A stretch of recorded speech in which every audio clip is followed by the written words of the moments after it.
मुंबई की रात हमेशा जागती रहती थी, लेकिन इस बार शहर पर एक नया खौफ छा गया था। अंधेरे गलियारों में लोग फुसफुसाते हुए कहते, एक दरिंदा आज़ाद हो गया है, जो जानवर नहीं, जो इंसान नहीं जानवर है। यह दरिंदा कोई साधारण अपराधी नहीं था। उसका नाम था कालीदंत। पहले वह अंडरवर्ल्ड का भाड़िया गुंडा था, जिसे जानवर जैसा क्रूर बनाया गया था। जेल में सालों की यातना के बाद वह भाग निकला और उसने कसम खाई थी पूरे शहर को खून से नहलाने की। चोल की तंग गलियों में अचानक गोलियों की बौछार हुई। एक पूरी गैंग को दरिंदों ने बेरहमी से काट डाला। पुलिस पहुंचने से पहले ही वह छाया में गुम हो गया। लोग सहमे हुए थे। मीडिया ने उसे नाम दिया आज़ाद दरिंदा। लेकिन मुंबई में एक नाम ऐसा भी था जिससे अपराधी कांपते थे, डोगा।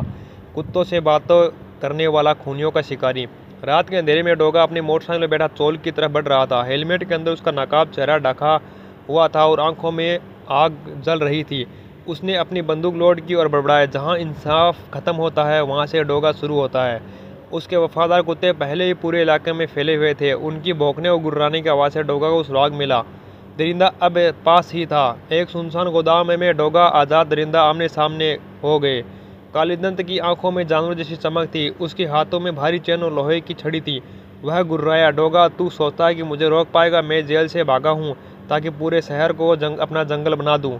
डोगा ने दांत भींचते हुए कहा, मुंबई है, तेरा जंगल नहीं, और यहाँ शिकारी सिर्फ एक ही है, डोगा। तुरंत दोनों भिड़ गए।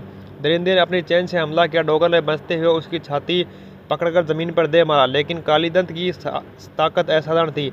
उसने डोगा को पकड़कर दीवार पर दे पटका। डोगा ने अपनी डबल बैरल पिस्टल निकाली और फायर कर दिया।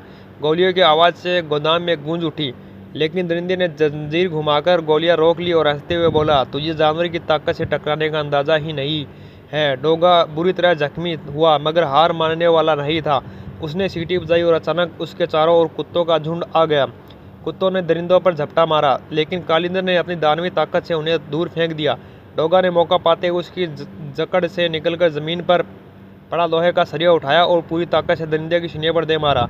दोनों अब खून से लथपथ थे। दरिंदा चीखा, मैं मौत हूँ डोगा, तू इस शहर को निगल जाऊंगा।